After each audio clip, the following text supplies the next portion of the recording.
Hello friends, good morning to all.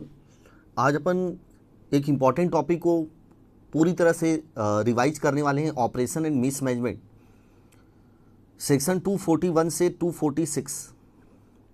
Basically ये topic थोड़ा सा बोरिंग टाइप का है क्योंकि थ्योरेटिकल टॉपिक है और केस लॉ बेस्ड टॉपिक है, लेकिन आपको 1 घंटे में पूरा ये टॉपिक पूरा कॉन्फिडेंस में आ जाएगा ये टॉपिक, और आप 6 मार्क्स सिक्योर कर सकते हैं एग्जाम में, क्योंकि इस टॉपिक का वेटेज एवरेज 5 से 6 मार्क्स का रहता है एग्जाम में। सबसे पहले सेक्शन 241 में ट्रिब्यूनल को एप्लीकेशन दिया जाएगा बाय द मेंबर के द्वारा to prevent the operation and mismanagement. Oppression और मिसमैनेजमेंट को डिफाइन नहीं किया गया है कंपनीज एक्ट में, देयरफॉर उसकी जर्नल मीनिंग अपने को निकालनी पड़ेगी। ऑपरेशन का मतलब कोई भी ऐसा एक्ट विच आर बर्डनसम, जो कि बर्डनेबल है, इंजूरियस है टू द मेंबर और कंपनी। और मिसमैनेजमेंट का मतलब negligence, breach of trust, breach of duties bye the management. अगर कंपनी के affairs are being or have been conducted in the manner which are prejudicially to the interest of member or interest of public or interest of company, or if there is a material changes has been taken place in the management or the board of director या control of the company as a result of change in the ownership, membership और board of director में change होने की वजह से it is likely that the affairs of the company will be prejudicially to the interest of company or members or classes of member. In such case, member prescribed under section 244 may make an application to NCLT to prevent the such affairs.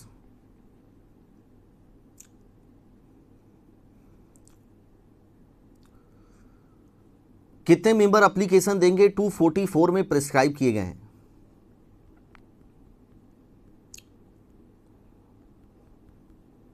अगर company में share capital है तो 100 number of member या 1/10 of total number of member या 1 और more member holding 1/10 of issued share capital, तीनों में से कोई भी एक। और अगर कंपनी में शेयर कैपिटल नहीं है तो 1/5 of total number of member application देंगे ट्रिब्यूनल को to prevent the operation mismanagement.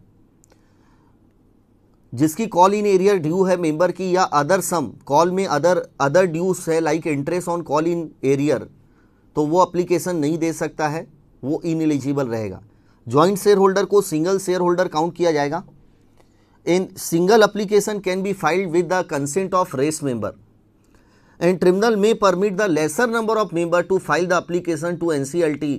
मतलब ट्रिब्यूनल लेसर मेंबर को भी परमिट कर सकती है to file the application under section 241। Member का मतलब include equity as well as preference share holder, दोनों मेंबर में इंक्लूड होंगे। प्लस मेंबर का मतलब who is agree to become the member and whose name has been entered in the register of member. Therefore एक person shareholder है लेकिन उसका नाम ROM में एंटर नहीं है, रजिस्टर में एंटर नहीं है, तो वो एलिजिबल नहीं है पिटीशन फाइल करने के लिए। लेकिन एक इंपॉर्टेंट केस लॉ है world wide agency private limited and another का, कि legal heir of deceased member is entitled to file the application even though his name are not entered in the register of member. जो legal heir है वो petition file कर सकता है भले ही उसका नाम ROM में एंटर्ड नहीं है। और दूसरा important case law supreme court का Rajahmundry electric supply corporation versus Nageswara Rao, कि एक बार अगर एप्लीकेशन दे दिया रिक्विजिट नंबर ऑफ मेंबर ने, सब्सिक्वेंटली अगर कुछ मेंबर अपनी कंप्लेन विड्रॉ कर लेते, it does not affect the maintainability of the application filed before the tribunal. That means such application continue to be proceed by the tribunal. Tribunal उस complain को reject नहीं कर सकती है इस ग्राउंड के बेसिस पर कि नंबर ऑफ मेंबर रिड्यूस हो गए below the limit specify under section 244। That's a section 244। Thereafter वापस सेक्शन 240 में सब सेक्शन 2 में सेंट्रल गवर्नमेंट को भी पावर दिया गया है कि सेंट्रल गवर्नमेंट भी ट्रिब्यूनल को रेफर एप्लीकेशन दे सकती है if the affairs of the company are being conducted in the manner which are prejudicially to the public interest. अगर कंपनी के अफेयर पब्लिक इंटरेस्ट के अगेंस्ट में चल रहे हैं तो सेंट्रल गवर्नमेंट भी एप्लीकेशन दे सकती है ट्रिब्यूनल को to prevent the such affairs. And sub section 3 जो नया सेक्शन इंट्रोड्यूस हुआ था 2019 में, जिसमें सेंट्रल गवर्नमेंट ट्रिब्यूनल को रिफर करेगी to decide whether person is fit और proper person to hold the office as a director और office in connection with the management of the company, कि वो पर्सन फिट है कि नहीं कंपनी की ऑफिस होल्ड करने के लिए। अगर सेंट्रल गवर्नमेंट को ये सभी सर्कमस्टेंसेस मिलते हैं कि जो पर्सन मैनेजमेंट में है, any person who is conduct the management और अफेयर्स ऑफ द कंपनी, वो गिल्टी ऑफ फ्रॉड है, मिसफिसेंस है, परसिस्टेंट नेग्लिजेंसी और default in carrying out his obligation और फंक्शन अंडर द एक्ट और ब्रीच ऑफ ट्रस्ट। मतलब जो पर्सन मैनेजमेंट में है वो गिल्टी ऑफ फ्रॉड है, मिसफिसेंस कर रहा है, ब्रीच ऑफ ट्रस्ट कर रहा है, परसिस्टेंट नेग्लिजेंसी कर रहा है और डिफॉल्ट कर रहा है in carrying out his obligation, या फिर कंपनी का business has not been conducted as per the sound business principle और प्रूडेंट कमर्शियल प्रैक्टिस। मतलब मैनेजमेंट ना बिजनेस को प्रॉपर जो प्रिंसिपल है, sound business principle, prudent commercial practice, like कोई भी बिजनेस करना है प्रॉपर डिस्कशन होना चाहिए, प्रॉपर उस बिजनेस का कॉन्सिक्वेंस देखना है कि क्या होगा अगर हम वो बिजनेस करते हैं। मैनेजमेंट ये नहीं कर रही है, business not as per the sound business principal.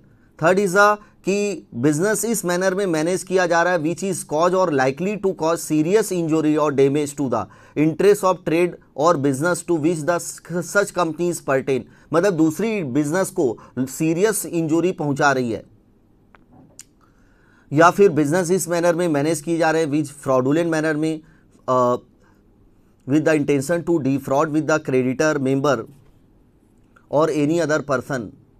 तो अगर बिजनेस किया जा रहा है with the intent to defraud its creditor member और एनी अदर पर्सन और अदरवाइज फॉर फ्रॉडुलेंट और अनलॉफुल पर्पज के लिए, तो इस केस में सेंट्रल गवर्नमेंट ट्रिब्यूनल को रिफर करेगी कि आप डिसाइड करिए कि वाकई में ये अफेयर चल रहे हैं कि नहीं। अगर चल रहे हैं तो such person is not fit to act as a director और management in the company of the company, management of the company.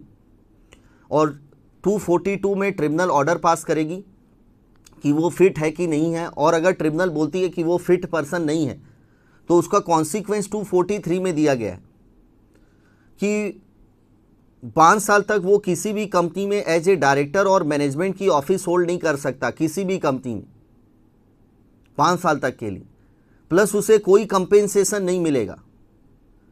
लेकिन सेंट्रल गवर्नमेंट परमिट कर सकती है उसे 5 साल पहले, मतलब सेंट्रल गवर्नमेंट उसे परमिट कर सकती है to hold the office of any to hold the office as a director of any company with the permission of tribunal.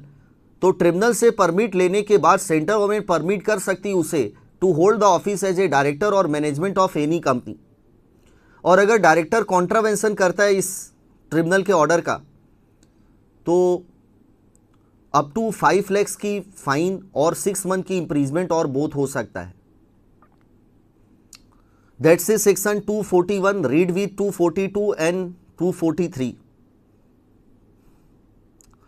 फिर important case law majority rule याद रखिएगा, फोर्स वर्सेस हार्बोटल, कि company का जो affair manage होगा, the affairs of the company shall be manage according to the wishes of the majority. Company run at the wishes of the majority, company का जो भी management होता है वो मेजोरिटी के विशेस पर होता है। Court shall not intervene the internal management in the internal management of the company, court interfere नहीं करेगी कंपनी के इंटरनल मैनेजमेंट में। अगर कंपनी में कोई भी अफेयर मिसमैनेज हुए हैं और कंपनी को लॉस हुआ है तो proper plaintiff is the company अपने नाम से सूट फाइल करेगी। Individual member have no right to file the suit as laid down in the rule in the Foss versus Harbottle case law. But उसके कई exception अपन पढ़े थे कि अगर अल्ट्रा वायरस एमओए के अल्ट्रा वायरस अगर एक्ट हो रहा है, फ्रॉड हो रहा है माइनॉरिटी पर, simple majority whereas special resolution cell require, अगर कोई काम जिसमें स्पेशल रिजोल्यूशन रिक्वायर है जबकि ओआर पास करके वो काम कर लिया गया, तो इस केस में इंडिविजुअल मेंबर भी स्यू कर सकता है, कंप्लेन कर सकता है ट्रिब्यूनल या कोर्ट के पास।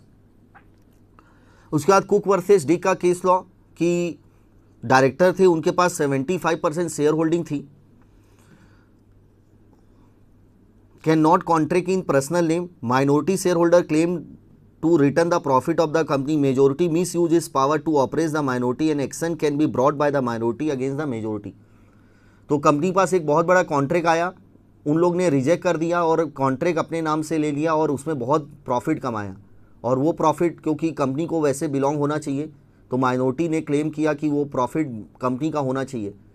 तो कोर्ट ने ऑर्डर दिया कि माइनॉरिटी को जो प्रॉफिट हुआ है मेजोरिटी को वो रिटर्न करे, कंपनी को वापस करे। थर्ड केस लॉ, थॉमस वेटम versus Kuttanad rubber company limited, non declaration of dividend does not amount to operation.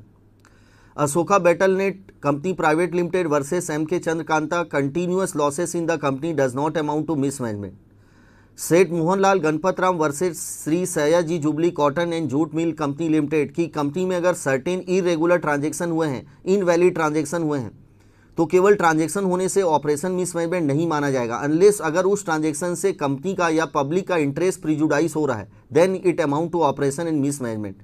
Next, Bellador silk limited का केस लॉ वेरी इंपॉर्टेंट है कि अगर कोई पर्सन को डायरेक्टर की कैपेसिटी में लॉस हो रहा है, not as a member right, अगर उससे मेंबर राइट का कोई लॉस नहीं हो रहा है, it does not amount to operation. Sindri iron foundry private limited, यहाँ पर उल्टा हो रहा था, माइनॉरिटी वाले ऑपरेशन कर रहे थे ओवर द मेजोरिटी, तो majority can also take the relief.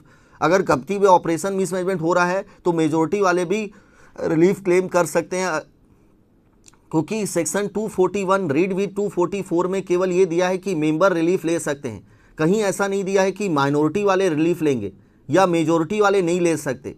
तो मेजोरिटी वाले भी रिलीफ ले सकते हैं अगर कंपनी में ऑपरेशन मिसमैनेजमेंट है तो।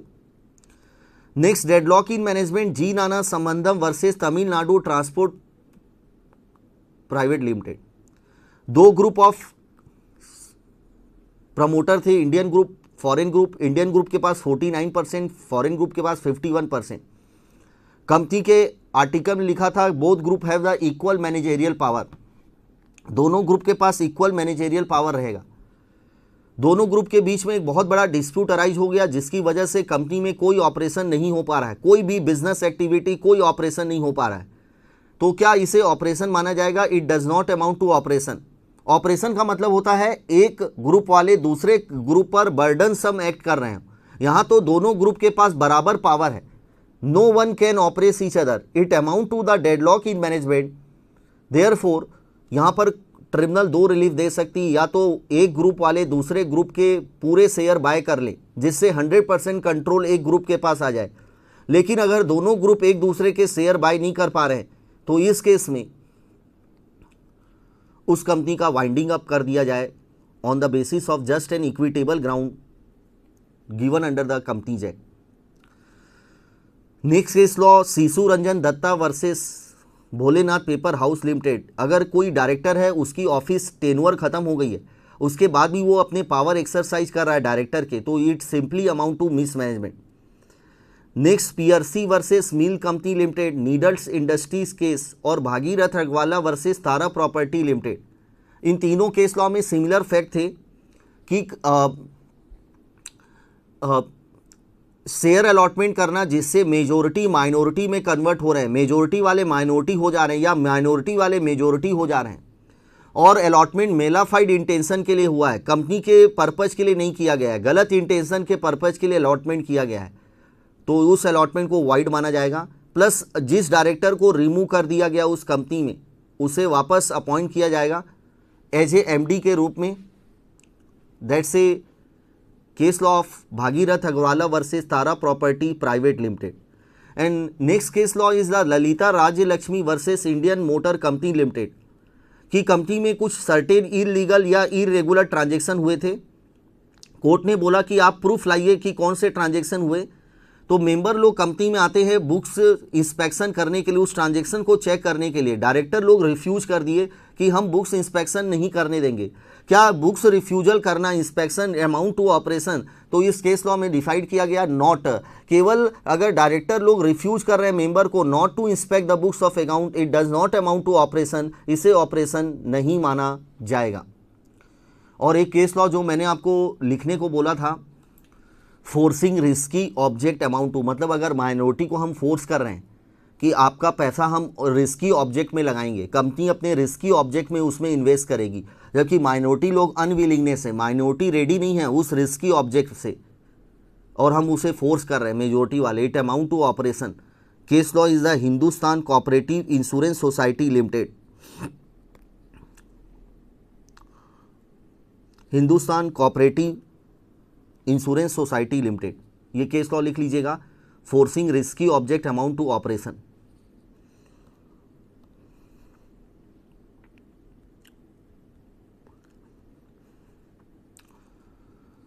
देयर आफ्टर ट्रिब्यूनल के ऑर्डर और कॉन्सिक्वेंस, ट्रिब्यूनल इंक्वायरी करेगी एप्लीकेशन की, और अगर सेटिस्फाई हो जाती है कि कंपनी के अफेयर प्री जुडिशली चल रहे हैं एंड जो अफेयर चल रहे हैं fact justify the winding up order, but winding up order will prejudice to the interest of member और company interest, in such case tribunal shall pass such other order as think fit.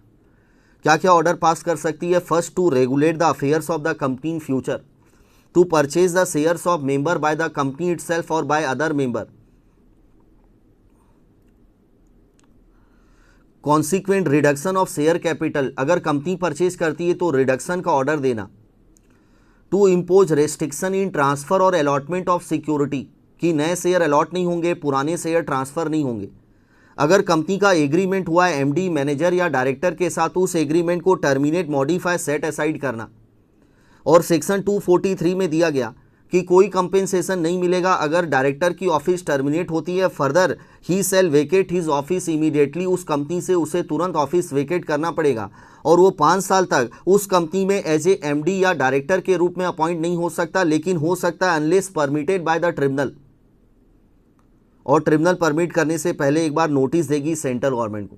और अगर director ने contravention किया, मतलब वो continue director के रूप में एक्ट कर रहा है, तो उसके अगेंस्ट में फाइन लग सकता है अप टू 5 लाख और 6 मंथ की इंप्रीजमेंट और बोथ। नेक्स्ट, अगर कंपनी का अदर पर्सन के साथ, लाइक सप्लायर, कस्टमर के साथ कोई एग्रीमेंट हुआ है, ट्रिब्यूनल उस एग्रीमेंट को टर्मिनेट, मॉडिफाई, सेट असाइड कर सकती है, बट नोटिस देगी ट्रिब्यूनल और कंसेंट भी लगेगी थर्ड पार्टी की। बट एज पर सेक्शन 243 अगर एग्रीमेंट टर्मिनेट हो गया और थर्ड पार्टी को अगर कोई लॉस भी होता है तो वो कोई लॉस कंपेंसेशन क्लेम नहीं कर सकता। Company is not liable to pay any compensation to third party. Next is the set aside, that means declare void any transfer of property, transfer word लिख लीजिएगा, transfer of property, payment, delivery of goods made within 3 month before the date of application for fraudulent purpose. अगर company ने पिछले 3 महीने के अंदर कोई भी ऐसा ट्रांजैक्शन किया, like delivery of property, payment किया है, डिलीवरी ऑफ गुड्स किया है, ट्रांसफर ऑफ प्रॉपर्टी जो फ्रॉडुलेंट पर्पज के लिए की गई है, तो उसे ट्रिब्यूनल सेट असाइड कर सकती है, वॉइड डिक्लेयर कर सकती है। Next, removal of director, MD company के डायरेक्टर को रिमूव करना, to specify manner in which new director shall be elected by the company, नए डायरेक्टर कैसे अपॉइंट होंगे, मैनर बताना।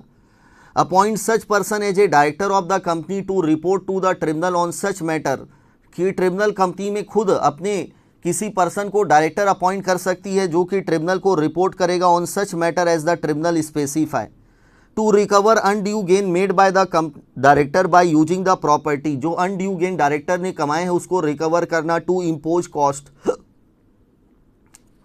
कॉस्ट इम्पोज करना, जो अप्लीकेंट को जितनी लीगल खर्चे लगे हैं वो रिकवरी करना। And such other order as think fit, tribunal के ऑर्डर की कॉपी 30 दिन के अंदर आरओसी को फाइल करनी है। ट्रिब्यूनल में alter the any clause of MOA article, और ये माना जाएगा कि वो अल्ट्रेशन कंपनी ने किया है। File tribunal order copy to the ROC, alteration के ऑर्डर की कॉपी 30 दिन के अंदर आरओसी को फाइल करनी है। और कंपनी अब कोई भी ऐसा अल्ट्रेशन नहीं कर सकती है एमओए आर्टिकल में which are inconsistent with the alteration made by the tribunal unless permitted by the tribunal. और अगर कंपनी ने ऐसा अल्ट्रेशन कर दिया जो ट्रिब्यूनल के ऑर्डर के अगेंस्ट में है या बिना परमिशन के अल्ट्रेशन कर दिया, तो कंपनी पर 1 लाख से 25 लाख, ऑफिसर इन डिफ़ॉल्ट पर 25,000 से 1 लाख और 6 मंथ की इंप्रीजमेंट और बोथ हो सकता है। और जो नया सेक्शन इंसर्ट हुआ था, मैंने उसका आपको रेफरेंस दिया था, कि अगर सेंट्रल गवर्नमेंट ने रेफ़र किया था 241 सब सेक्शन 3 में कि आप डिसाइड करिए कि ये डायरेक्टर फिट और प्रॉपर पर्सन है कि नहीं, ट्रिब्यूनल ने डिसाइड किया कि वो फिट पर्सन नहीं है, तो वो पर्सन किसी भी कंपनी में 5 साल तक के लिए डायरेक्टर मैनेजमेंट में अपॉइंट नहीं हो सकता। लेकिन सेंट्रल गवर्नमेंट ट्रिब्यूनल से परमिशन लेकर उसे परमिट कर सकती है बिफोर एक्सपायरी ऑफ 5 ईयर। उसे कोई कंपेंसेशन नहीं मिलेगा अगर उसकी ऑफिस टर्मिनेट होती है, और उस पर फाइन लगेगा। अगर वो अभी भी डायरेक्टर के रूप में एक्ट कर रहा है तो 5 लाख का फाइन और 6 मंथ तक की इम्प्रीजमेंट और बोथ हो सकता है। That's a section 243। And class suit मतलब अगर कॉमन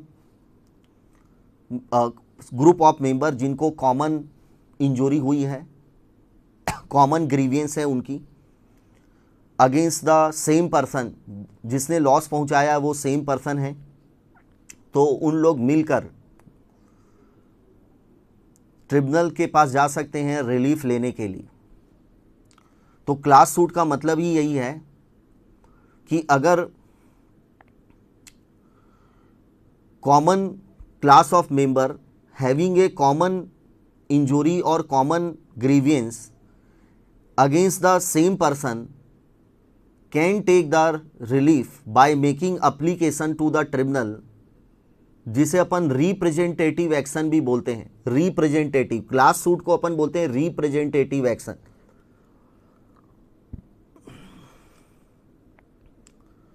तो अगर कंपनी ने suppose investor member share holder से चीटिंग करके शेयर अलॉट कर दिए और बाद में पता चला कि प्रमोटर, डायरेक्टर और ऑडिटर इन सभी ने मिसलीडिंग स्टेटमेंट दिया था, फ्रॉड किया था, तो मेंबर लोग डैमेज और कंपेंसेशन क्लेम कर सकते हैं फॉर मिसलीडिंग और रॉन्ग स्टेटमेंट और fraudulent act done by the management, director, employ, auditor, expert के अगेंस्ट में।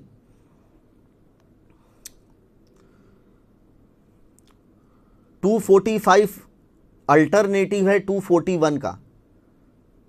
245 में भी अगर कंपनी का मैनेजमेंट प्रीजुडिशली चल रहा है against the interest of member और डिपॉजिटर, तो मेंबर और डिपॉजिटर दोनों में से कोई भी पर्सन जो मिनिमम प्रिस्क्राइब हैं यहाँ पर लिमिट, वो एप्लीकेशन दे सकते हैं ट्रिब्यूनल को to seek the following remedies. Member और depositor may make an application to tribunal on the ground that management or operation of the company prejudicially to the interest of the company or member or depositor to get the following remedies: to restrain the company to act which is ultra virus to the MOA, मतलब management वाले ना MOA और article के beyond काम कर रहे हैं, उनको रोकना। To restrain from breaching of MOA, breach करने से रोकना मैनेजमेंट को MOA आर्टिकल ब्रीच करने से। To declare the resolution pass by the member for alteration in MOA article as void, मतलब मेंबर लोगों, देखिए जब भी MOA आर्टिकल अल्टर करना है तो SR पास करना पड़ता है। मैनेजमेंट ने क्या किया, जर्नल मीटिंग बुलाई और मेंबर लोगों को मिस स्टेटमेंट, मिस रिप्रेजेंटेशन, झूठ बोलकर, गलत बातें बोलकर ना उनसे रिजोल्यूशन पास करवा दिया for alteration in MOA article, तो उस रिजोल्यूशन को वाइड डिक्लेयर करना। To restrain to acting on such resolution, management को रोकना, जो रिजोल्यूशन पास हुआ है ना झूठ बोलकर, सप्रेशन ऑफ फैक्ट छुपाकर, उस रिजोल्यूशन पर मैनेजमेंट एक्ट ना करे, रोकना मैनेजमेंट को। To restrain acting contrary to resolution pass by the member, restrain करना, रोकना। अगर मेंबर ने कोई रिजोल्यूशन पास किया OR/SR और मैनेजमेंट वाले उसके अगेंस्ट में काम कर रहे हैं, उस रिजोल्यूशन के अगेंस्ट में, तो मैनेजमेंट को रोकना। And to restrain management from violation of the act और any other law in force, मतलब लॉ का नॉन कंप्लायंस किया जा रहा है उसको रोकना। और last very important, to claim damage from the company, director, auditor, expert, adviser और any other person for fraudulent और अनलॉफुल एक्ट और misstatement made audit firm के केस में फर्म और हर पार्टनर जो इन्वॉल्व था वो जॉइंटली लायबल रहेगा। कितने मेंबर और डिपॉजिटर अप्लाई करेंगे अगर कंपनी में शेयर कैपिटल है और लिस्टेड कंपनी है?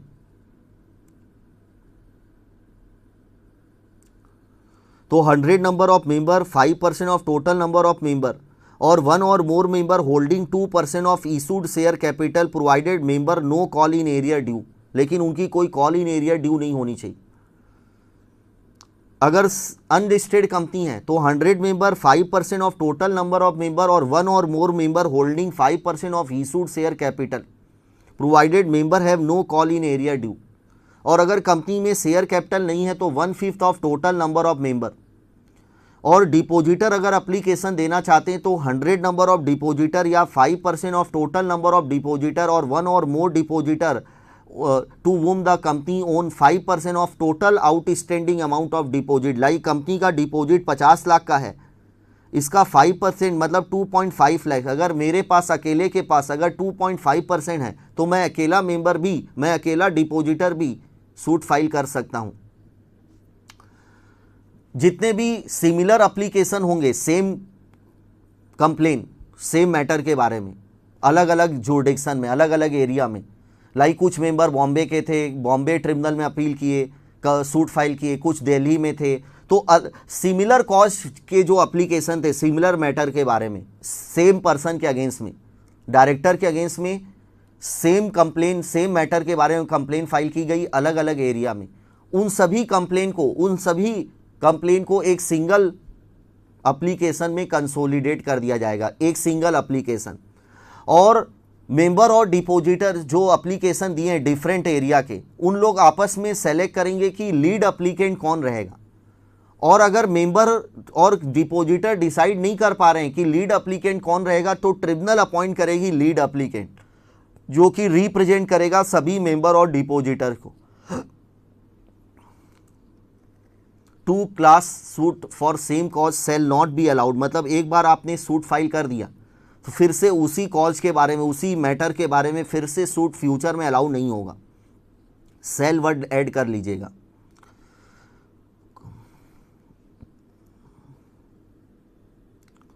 कॉस्ट ऑफ प्रोसीडिंग मतलब जो मेंबर लोग कंप्लेन किए हैं, जितनी भी कॉस्ट लगी है, लीगल एक्सपेंस, एप्लीकेशन फीस, वो कंपनी या पर्सन रिस्पॉन्सिबल फॉर ऑपरेसिव वो बियर करेंगे।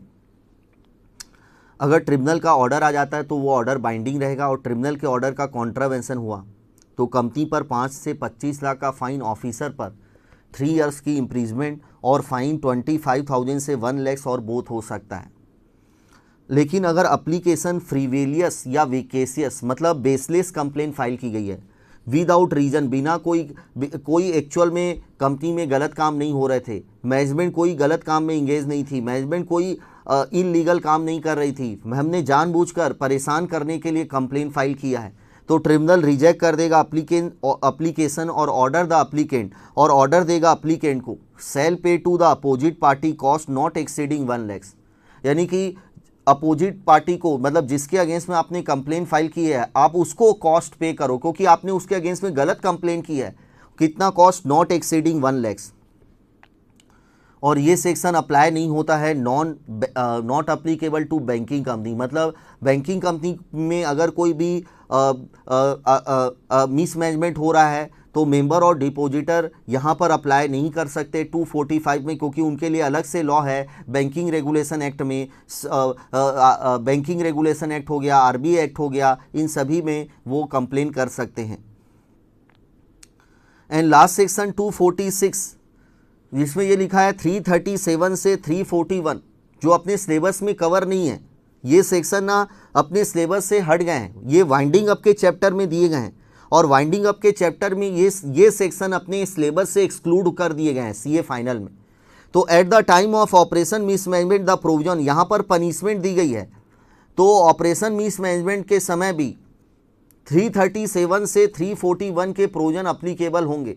मतलब पनिशमेंट दी गई है इन सेक्शन में 337 से 341 में पनिशमेंट दी गई है, तो आपको बस ये याद रखना है 337 से 341 के प्रोविजन अप्लीकेबल होंगे in case of at the time of जब ऑपरेशन मिसमैनेजमेंट चल रहा है, प्रोसीडिंग चल रही है, तो उस समय 337 से 341 के प्रोविजन भी अप्लीकेबल होंगे।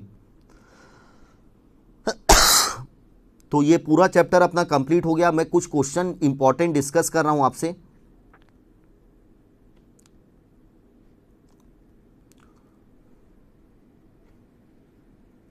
तो अब क्वेश्चन डिस्कस कर लेते हैं फटाफट।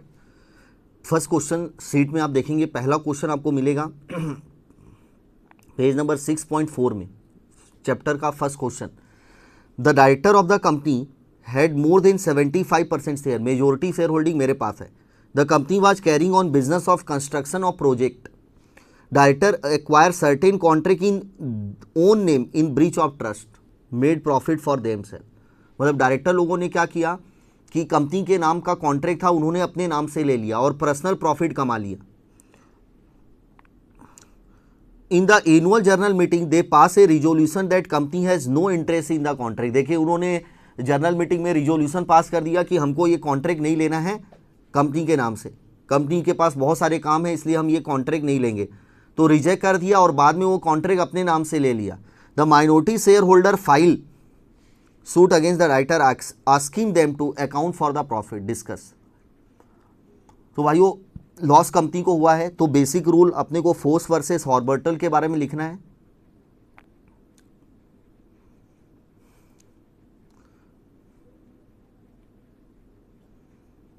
But as per the Cook versus Dick case law, क्योंकि यहां पर डायरेक्टर लोग ने ब्रीच ऑफ ड्यूटी की है, ब्रीच ऑफ ट्रस्ट किया है, जिससे कंपनी को लॉस हुआ है, तो minority member can file the suit for recovery of the profit made by the majority director share holder.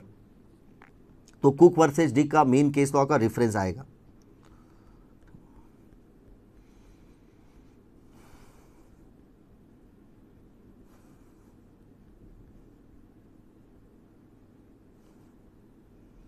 इसके बाद नेक्स्ट पेज में आप क्वेश्चन देखेंगे, एबीसी प्राइवेट लिमिटेड एक कंपनी इन विच 8 शेयर होल्डर, 8 शेयर होल्डर है प्राइवेट कंपनी में। Can a member holding less than 1/10 of issued share, एक member जिसके पास 10% से कम शेयर होल्डिंग क्या अप्लाई कर सकता है? तो भाई अपने को 244 में लिमिट देखनी है। अगर कंपनी में शेयर कैपिटल है तो 100 नंबर ऑफ मेंबर, या फिर 1/10 of total number of member, या 1 और मोर मेंबर जिसके पास 1/10 ऑफ इशूड शेयर कैपिटल है। तीनों में से कोई भी एक कंडीशन होनी चाहिए। तो यहाँ पर कंपनी में टोटल नंबर ऑफ मेंबर कितने, 8 का 1/10 होता है 0.80, यानी कि एक मेंबर भी इस केस में अप्लीकेशन फाइल कर सकता है, इवन दो भले ही उसके पास शेयर होल्डिंग लेस देन 10% है।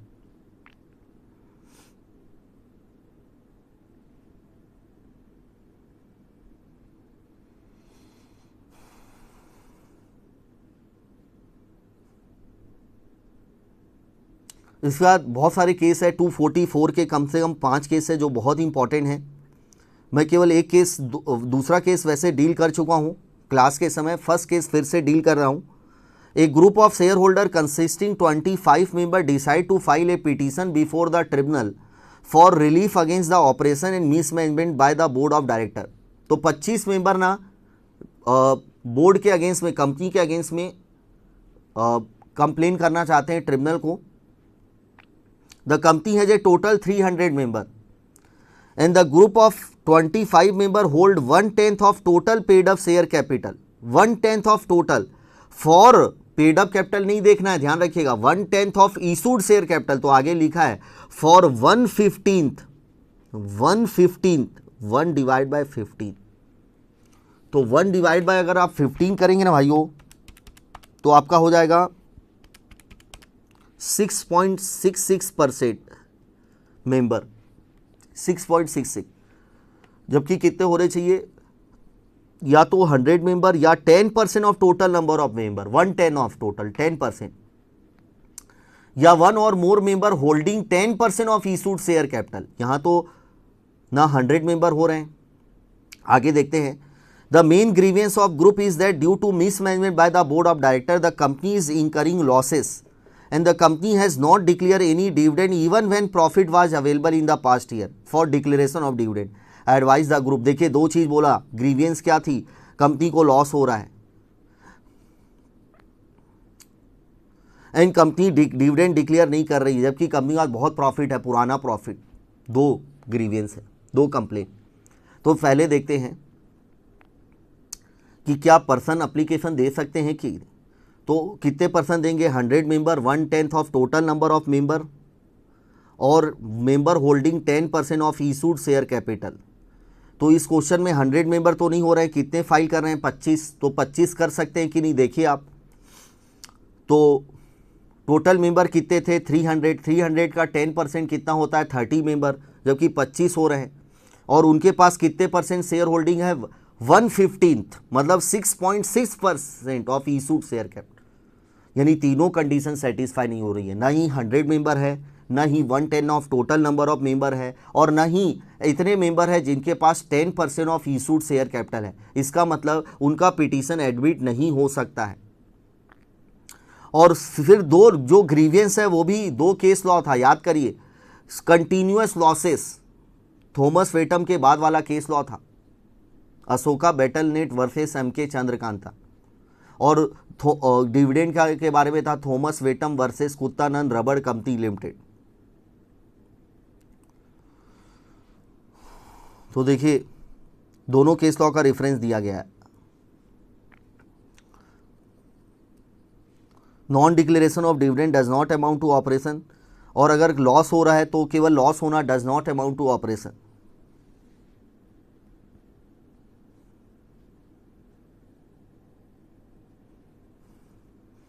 कंक्लूजन, जो एप्लीकेशन मेंबर के द्वारा दिया गया है वो मिनिमम मेंबर एलिजिबल नहीं हो रहे हैं 244 में जो लिमिट दी गई है, लेकिन ट्रिब्यूनल लेसर मेंबर की एप्लीकेशन भी एक्सेप्ट कर सकती है और मेंबर सक्सीड नहीं होंगे रिलीफ लेने से, क्योंकि दोनों केस में ऑपरेशन नहीं है as per decided case law. पहले में अशोका बैटलनेट कंटिन्यूअस लॉसेस और non declaration of dividend, Thomas वेटम versus Kuttanad rubber company limited.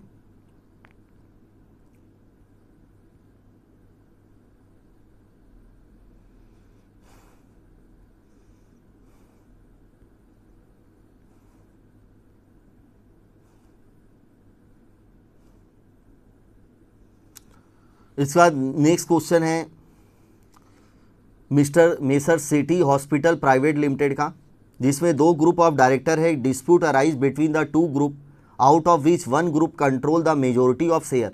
A very serious situation arose in the administration of company affair when the minority group done the lawful board of director from the position. मतलब ousted का मतलब होता है कि control ले लेना, from the lawful board of director from the position and control of the management of the company, factory and workshop. Books of account and statutory record we are held by minority group. Consequently, annual account could not be prepared for 2 years. The majority group applied to the tribunal under section 241. You are required to decide, मतलब यहाँ पर minority वाले operation कर रहे हैं majority पर, तो question की रिक्वायरमेंट है कि क्या मेजोरिटी वाले रिलीफ ले सकते हैं case law Sindri iron foundry private limited का। यस, मेजोरिटी वाले भी अप्लाई, अगर कंपनी में ऑपरेशन चल रहा है तो मेजोरिटी वाले भी माइनॉरिटी के अगेंस्ट में रिलीफ ले सकते हैं।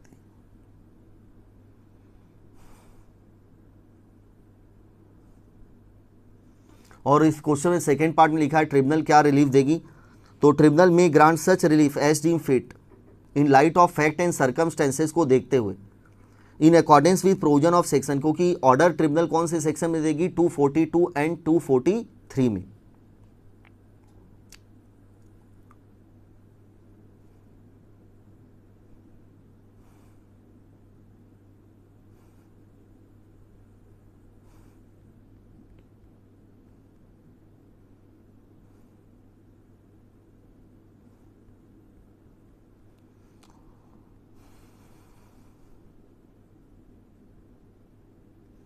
बाकी आपको सभी क्वेश्चन बन जाएंगे इसके, एक दो क्वेश्चन और डिस्कस कर रहा हूं। मई 17 का क्वेश्चन है,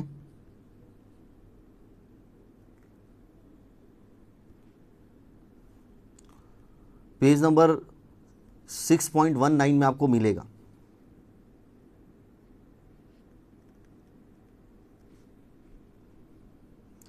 ए group of shareholder holding 20% of issued share capital file a petition for tribunal, 20% है मेरे पास, तो यस मैं फाइल कर सकता हूं। Various act of illegal, invalid और इरेगुलर ट्रांजेक्शन, कंपनी में इरेगुलर इनवैलिड ट्रांजेक्शन हुए हैं, इसके अगेंस्ट मैं पिटीशन फाइल कर रहा हूं। अपन ने पढ़ा था केस लॉ, याद करिए कौन सा रहेगा, सेठ Mohanlal Ganpat Ram versus Shri Sayaji jute cotton mill company limited. तो सेठ मोहनलाल गणपत राम के केस लॉ में डिसाइड हुआ कि केवल इरेगुलर इलीगल ट्रांजैक्शन होने से ही ऑपरेशन मिसमैनेजमेंट नहीं होगा, अनलेस अगर उस ट्रांजैक्शन से कंपनी को लॉस हुआ है, मेंबर का इंटरेस्ट प्रिजुडाइज हुआ है, तो फिर उसे ऑपरेशन मिसमैनेजमेंट माना जाएगा, therefore not amount to operation.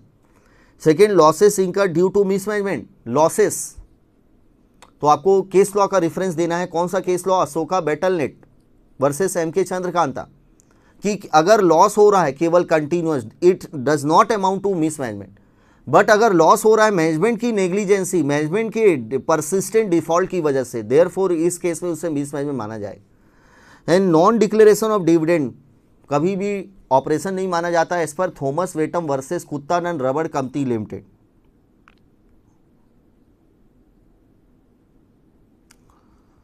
तो बाकी सभी क्वेश्चन आपसे बन जाएंगे, सभी क्वेश्चन आप लोग सॉल्व करिएगा।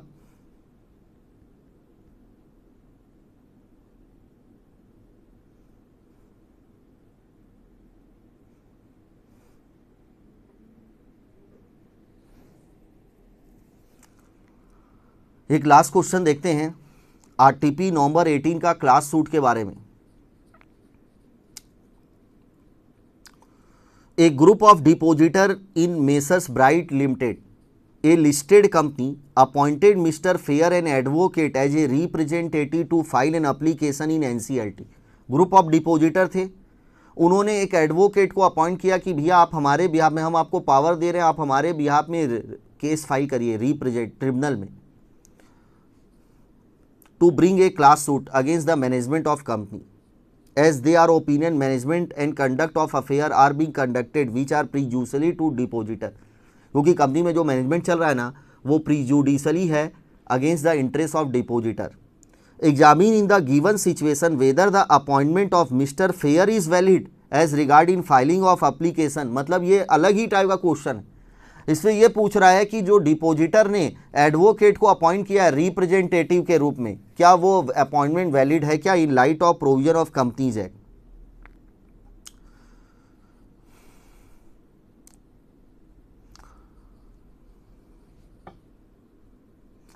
तो 245 में अपन ने कहीं ऐसा नहीं पढ़ा कि एप्लीकेशन मेंबर खुद फाइल करेंगे, डिपोजिटर खुद अपने पर्सनल नाम से फाइल करेंगे, मतलब खुद हिमसेल्फ वो ट्रिब्यूनल के सामने रिप्रेजेंट होंगे, ऐसा कहीं पर्सनली वर्ड नहीं लिखा है himself.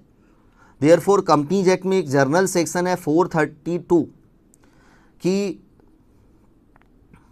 A party to any proceeding और अपील बिफोर द ट्रिब्यूनल में अपीयर इन पर्सन, मतलब कोई भी पार्टी ट्रिब्यूनल के सामने या तो खुद पर्सनली अपीयर हो सकती है या अथोराइज वन और मोर सीए और कंपनी सेक्रेटरी और कॉस्ट अकाउंटेंट और लीगल प्रैक्टिशनर और any other person to represent his case before the tribunal. तो एक पार्टी ट्रिब्यूनल के सामने अपील या एप्लीकेशन के समय या तो खुद अपीयर हो सकती है पर्सनली या फिर वो अथोराइज कर सकती है वन और मोर चार्टर अकाउंटेंट को या कॉस्ट अकाउंटेंट को या कंपनी सेक्रेटरी को या लीगल प्रैक्टिशनर को to represent his case before the tribunal. 432 जो एनसीएलटी टॉपिक में अपन पढ़ेंगे, मिसलेनियस टॉपिक में।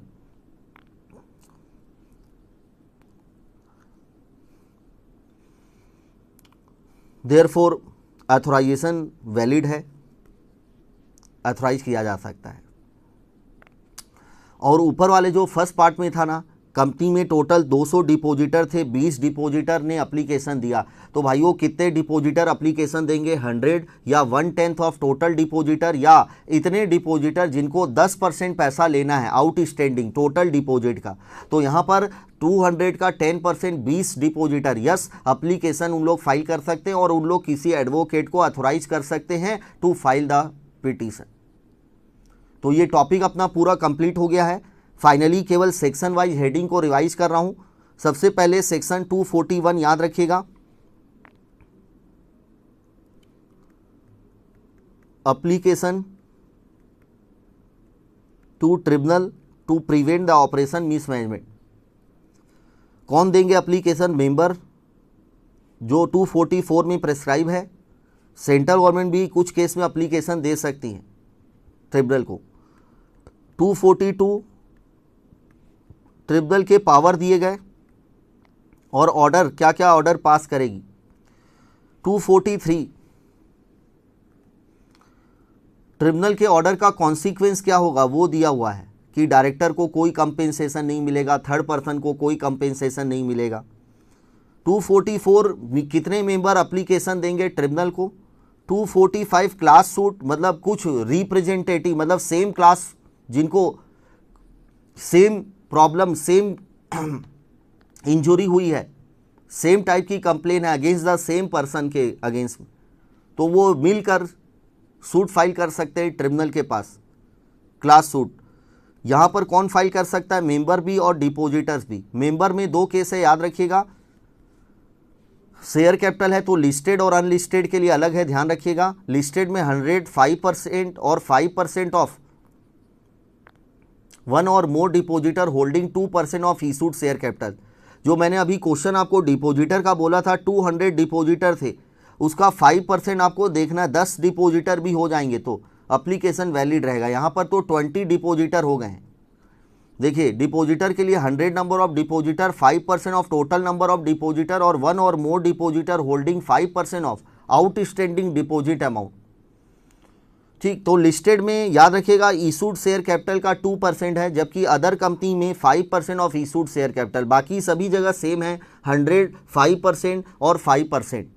डिपोजिटर में भी 5% है, अनलिस्टेड में भी 5% है, और लिस्टेड में बस याद रखिएगा 100 और 5% of total number of member और 1 और more member holding 5%, 2% of issued share capital. और अगर कंपनी में शेयर कैपिटल नहीं है तो same 1/5 of total number of member, 1/5 of total number of member मतलब 20% of total number of member application file कर सकते हैं।